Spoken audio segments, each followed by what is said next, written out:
août 1209. Le soleil d'été brûle la terre du Languedoc, mais une ombre bien plus sombre s'étend sur la région.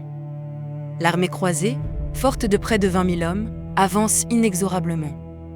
Après le massacre terrifiant de Béziers, la terreur précède les chevaliers du Nord.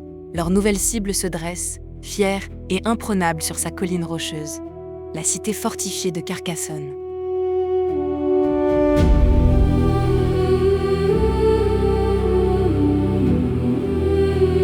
À l'intérieur de ces murs de pierre calcaire se trouve Raymond Roger Trencavel, vicomte de Béziers et de Carcassonne.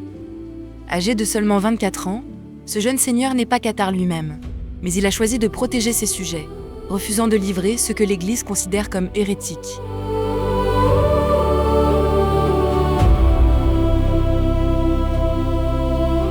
Face à l'immense armée croisée menée par le légat pontifical Arnaud Amaury, Trencavel sait que l'affrontement est inévitable.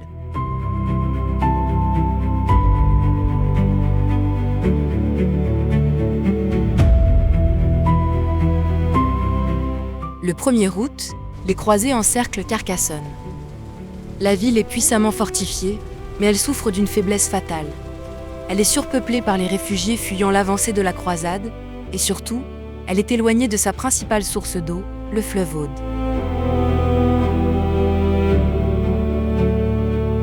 Les croisés, menés par des nobles aguerris et guidés par la ferveur religieuse d'Arnaud Amaury, ne tardent pas à exploiter cette vulnérabilité.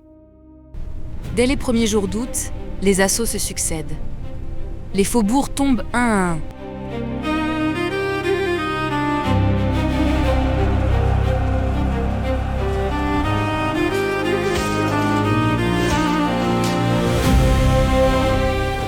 Le 7 août, les croisés parviennent à couper définitivement l'accès à l'eau de la cité. Sous le soleil implacable du midi, la soif devient le pire ennemi des défenseurs. Les puits s'assèchent, la chaleur, la maladie et le désespoir s'emparent des habitants piégés derrière les remparts. Un lueur d'espoir apparaît avec l'arrivée du roi Pierre II, roi d'Aragon, suzerain de Trencavel. Il tente de négocier la paix, espérant sauver son jeune vassal par la diplomatie. Mais les croisés sont inflexibles. La seule condition qu'ils concèdent est cruelle. Trencavel pourrait quitter la ville libre, accompagné de seulement 11 de ses proches.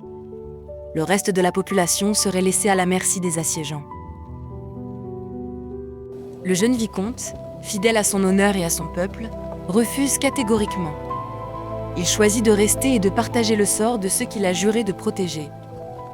Le roi d'Aragon, impuissant, quitte les lieux, scellant le destin de Carcassonne.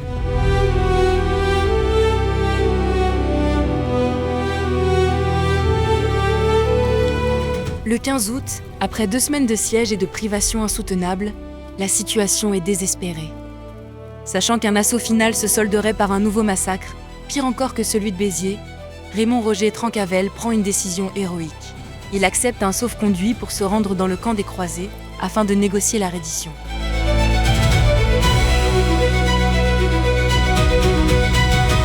Lors de ces pourparlers, au mépris des lois de la chevalerie, Trencavel est fait prisonnier. Mais son sacrifice n'est pas vain.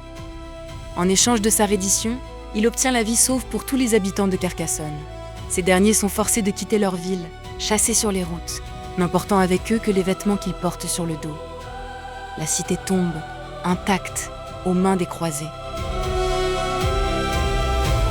Avec la chute de Carcassonne, un nouveau maître s'impose, Simon de Montfort. Ce seigneur du Nord prend la tête de la croisade et s'approprie les terres des Trencavel.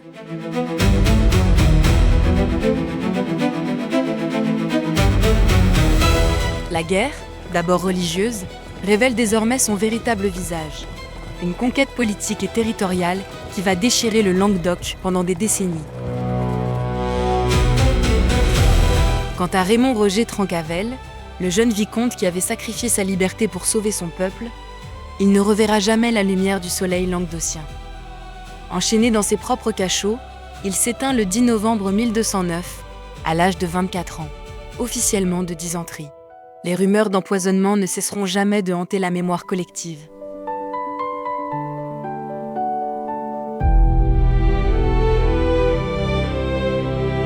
Son nom résonne encore aujourd'hui comme le symbole d'une résistance tragique, le visage d'un Sud fier, brisé par l'épée de la croisade.